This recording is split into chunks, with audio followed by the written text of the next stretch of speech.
ದಿನಚರ್ಯದ ಬಗ್ಗೆ ಮಾತಾಡ್ತಿರುವಾಗ ಜಲದ ಬಗ್ಗೆ ಅಥವಾ ನೀರಿನ ಬಗ್ಗೆ ಹಲವಾರು ಚರ್ಚೆಗಳಾಗ್ತಾ ಇರುತ್ತೆ. ನಾವು ಕೂಡ ಮಾಡಿದ್ದೇವೆ. ಅದು ಸ್ನಾನಕ್ಕಾಗಿರ್ಬೋದು, ಸೇವನೆಗಾಗಿರ್ಬೋದು. ಸೊ ನೀರನ್ನು ಕುಡಿಯುವಾಗ ಏನೆಲ್ಲ ರಿಸ್ಟ್ರಿಕ್ಷನ್ಸ್ಗಳಿರುತ್ತೆ, ಅಥವಾ ಬಿಸಿ ನೀರು ಕುಡಿಬೇಕಾ, ತಣ್ಣಗಿರುವಂಥ ನೀರನ್ನು ಕುಡಿಬೇಕಾ ಅನ್ನೋದನ್ನು ನಾವು ಆಲ್ರೆಡಿ ಚರ್ಚೆ ಮಾಡಿದ್ದೇವೆ. ಇವಾಗ ನೀರು ತುಂಬ ಜಾಸ್ತಿ ಸೇವನೆ ಮಾಡಿದರೆ ಏನು ತೊಂದರೆಗಳಾಗುತ್ತೆ? ಏನು ಸರ್ ಹಿಂಗೂ ಇದೆಯಾ? ನಾನು ಅಂದ್ಕೊಂಡಿದ್ದೆ ನೀರು ತುಂಬ ಜಾಸ್ತಿ ಸೇವನೆ ಮಾಡಿದರೆ ತುಂಬ ಒಳ್ಳೆಯದು, ಉತ್ತಮ ಅಂದ್ಕೊಂಡ್ಬಿಟ್ಟಿದೆ. ನೀವು ಹೇಳ್ತಿರೋದು ನೋಡಿದರೆ ತುಂಬ ಜಾಸ್ತಿ ನೀರು ಕುಡಿದ್ರೆ ತೊಂದರೆ ಆಗುತ್ತೆ ಅಂತ ಹೇಳ್ತಾ ಇದ್ದೀರಾ ಅಂತ ಏನಾದರೂ ಅಂದ್ಕೊಳ್ತಾ ಇದ್ದರೆ ಖಂಡಿತವಾಗಲೂ ಹೌದು.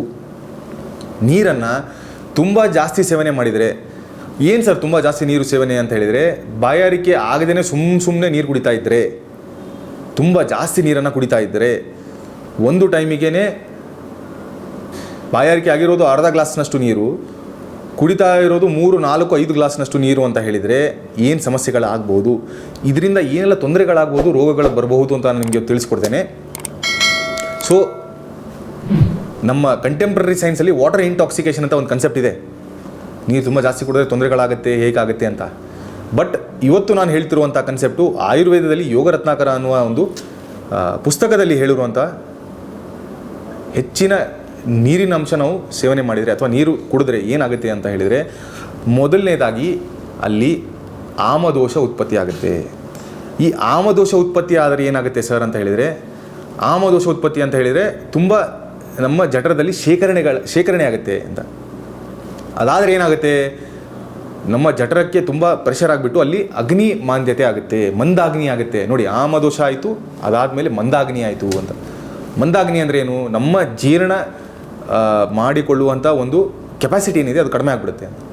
ಸೊ ಆಮದೋಷ ಆಯಿತು, ಮಂದಾಗ್ನಿ ಆಯಿತು, ಆವಾಗ ನಾವು ಏನೇನು ಆಹಾರ ತೊಗೊಳ್ತೇವೆ, ನೀರು ತೊಗೊಳ್ತೇವೆ, ಎಲ್ಲ ಕೂಡ ಅಜೀರ್ಣ ಆಗುತ್ತೆ ಅಂತ. ಎಷ್ಟು ಕ್ಲಿಯರ್ ಆಗಿದೆ ನೋಡಿ ಕನ್ಸೆಪ್ಟ್. ಆಮದೋಷ ಆಗಿ ಮಂದಾಗ್ನಿ ಆಗಿ ಇವಾಗ ಅಜೀರ್ಣ ಆಯಿತು. ಅಜೀರ್ಣ ಆದಮೇಲೆ ಏನಾಗುತ್ತೆ ಅಂತ ಹೇಳಿದರೆ, ಆಯುರ್ವೇದದ ಪ್ರಕಾರ ಜ್ವರ ಉತ್ಪತ್ತಿ ಆಗುತ್ತೆ ಅಂತ. ಜ್ವರ ಹುಟ್ಟೋದು ಆಯುರ್ವೇದದ ಪ್ರಕಾರ ಹೊಟ್ಟೆಯಿಂದ ಅಥವಾ ನಮ್ಮ ಗಟ್ಟಿಂದ. ಇತ್ತೀಚೆಗೆ ತುಂಬ ರಿಸರ್ಚ್ಗಳು ಹೇಳ್ತಾ ಇದೆ, ಎಲ್ಲ ಡಿಸೀಸಸ್ಗಳು ಕೂಡ ಗಟ್ಟಿಂದ ಉತ್ಪತ್ತಿ ಆಗ್ತಾ ಇದೆ ಅಂತ. ನೋಡಿ, ಆಯುರ್ವೇದದಲ್ಲಿ ಯಾವಾಗಲೂ ಹೇಳ್ಬಿಟ್ಟಿದ್ದಾರೆ ಅದನ್ನು. ಆಟೋ ಇಮ್ಯೂನ್ ಡಿಸೀಸಸ್ಗಳು ಗಟ್ಟಿಂದ ಬರ್ತಾ ಇದೆ, ಜಾಯಿಂಟ್ ಡಿಸೀಸ್ಗಳು ಗಟ್ಟಿಂದ ಬರ್ತಾ ಇದೆ, ನಮ್ಮ ಮನಸ್ಸಿಗೆ ಸಂಬಂಧಪಟ್ಟಂಥ ಕಾಯಿಲೆಗಳು ಗಟ್ಟಿಂದ ಬರ್ತಾ ಇದೆ. ಈ ರೀತಿ ಹಲವಾರು ಡಿಸೀಸ್ಗಳು ಗಟ್ಟಿಂದ ಬರ್ತಾ ಇದೆ. ಅದೇ ರೀತಿ ಜ್ವರ ಉತ್ಪತ್ತಿ ಆಗುವಂಥದ್ದು ಈ ಒಂದು ಅಜೀರ್ಣದಿಂದ ಅಂತ. ಅಜೀರ್ಣದಿಂದ ಜ್ವರ ಬಂತು ಅಂದರೆ ಎಲ್ಲ ಧಾತುಗಳ ನಾಶ ಆಗ್ಲಿಕ್ಕೆ ಶುರುವಾಗುತ್ತೆ. ಸಪ್ತ ಧಾತುಗಳೇನಿರುತ್ತೆ ನಮ್ಮ ದೇಹದಲ್ಲಿ ಅದು ಕ್ರಮೇಣವಾಗಿ ನಾಶ ಆಗ್ಲಿಕ್ಕೆ ಶುರುವಾಗಿ ಉತ್ತರೋತ್ತರ ಎಲ್ಲ ನಾಶ ಆಗ್ಲಿಕ್ಕೆ ಶುರುವಾಗುತ್ತೆ ಅಂತ. ನೋಡಿ, ಎಷ್ಟೊಂದು ಕನ್ಸೆಪ್ಟ್ ಇದೆ. ಸೊ ಅದಕ್ಕಾಗಿಯೇ ಜಲಾಧಿಕ್ಯ ಅಂತ ಹೇಳ್ತಾರೆ. ಅಂದರೆ ತುಂಬ ನೀರನ್ನು ಕುಡಿಲಿಕ್ಕೆ ಹೋಗಬಾರ್ದು. ಎಷ್ಟು ನೀರನ್ನು ಕುಡಿಬೇಕು, ನಿಮ್ಮ ಬಾಯಾರಿಕೆ ಆದಾಗ ಆ ಬಾಯಾರಿಕೆ ಸರಿ ಮಾಡೋದಕ್ಕೆ ಎಷ್ಟು ನೀರು ಕುಡಿಬೇಕು ಅಷ್ಟೇ ನೀರು ಕುಡಿತಾ ಇರಬೇಕು. ಸೊ ತುಂಬ ಜನರು ಹೇಳ್ತಿರ್ತಾರೆ, ಸರ್ ಜ್ವರ ಬಂತು, ನಾನು ಹೋಗ್ಬಿಟ್ಟು ಮಾತ್ರೆ ತೊಗೊಂಡ್ಬಿಡ್ತೇನೆ, ಜ್ವರ ಹೋಯ್ತು ಸರ್ ಪರವಾಗಿಲ್ಲ, ಮತ್ತೆ ತಿರ್ಗಾ ನೀರು ಕುಡಿತೇನೆ ಅಂತ ಹೇಳೋರಿಗೆ ಈ ಮಂದಾಗ್ನಿ ಅಂತ ಹೇಳೋದೇನಿದೆ ಇದು ರೋಗಗಳ ಸಮೂಹಕ್ಕೆ ಕಾರಣ.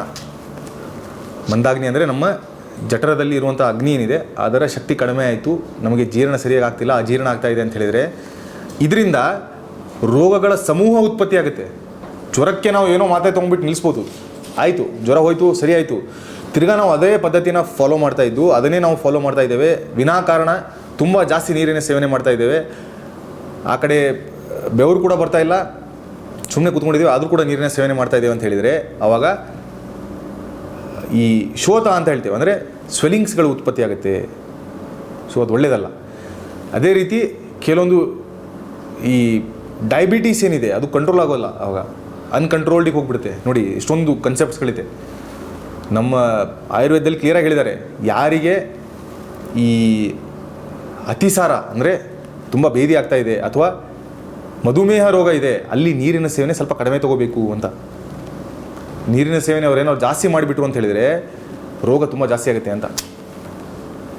ಸೊ ಅದಕ್ಕೇ ಜ್ವರ ಬಂದರೂ ಕೂಡ ಮೆಡಿಸಿನ್ ತೊಗೊಂಡು ನಾನು ಸರಿ ಮಾಡ್ತೇನೆ ಅಂತ ಹೇಳೋರಿಗೆ ಆ ಹ್ಯಾಬಿಟ್ ಏನಿದೆ, ತುಂಬ ನೀರಿನ ಸೇವನೆ ಮಾಡುವಂತಹ ಹ್ಯಾಬಿಟ್ ಏನಿದೆ ಅದನ್ನು ಖಂಡಿತವಾಗ್ಲೂ ಅವಾಯ್ಡ್ ಮಾಡಬೇಕು. ಇಲ್ಲ ಸರ್ ನಾನು ಎಷ್ಟು ನೀರು ಕುಡಿದ್ರೂ ಕೂಡ ಬಾಯಾರಿಕೆ ಸರಿಯೇ ಆಗ್ತಾಯಿಲ್ಲ, ತಣಿಸ್ತಾ ಇಲ್ಲ ಅಂತ ಹೇಳೋರಿಗೆ ಕೆಲವೊಂದು ಟೆಸ್ಟ್ಗಳಿರುತ್ತೆ, ಅದನ್ನು ಮಾಡಿಬಿಟ್ಟು ನಾವು ಯಾಕೆ ಹೀಗಾಗ್ತಿದೆ ಅಂತ ಹೇಳ್ತೇವೆ. ಅದು ಬರೀ ಸಕ್ಕರೆ ಕಾಯಿಲೆ ಇರಲಿಕ್ಕಿಲ್ಲ, ಹಲವಾರು ಬೇರೆ ತೊಂದರೆಗಳು ಕೂಡ ಇರಬಹುದು. ಸೊ ಅಂಥ ತೊಂದರೆಗಳೇನಿದೆ ಅದನ್ನು ನಾವು ಇನ್ವೆಸ್ಟಿಗೇಟ್ ಮಾಡಿಬಿಟ್ಟು ಡಯಾಗ್ನೋಸ್ ಮಾಡೋದು ಒಳ್ಳೆಯದು ಅಂತ ನಾನು ಹೇಳಲಿಕ್ಕೆ ಇಷ್ಟಪಡ್ತೇನೆ. ಇನ್ನು ದಿನಚರಿ ಸೆಗ್ಮೆಂಟ್ ಬಂದಾಗ ಹಲವಾರು ಕನ್ಸೆಪ್ಟ್ಸ್ಗಳು ಯಾರು ಮಾಡಬೇಕು ಯಾರು ಮಾಡಬಾರದು.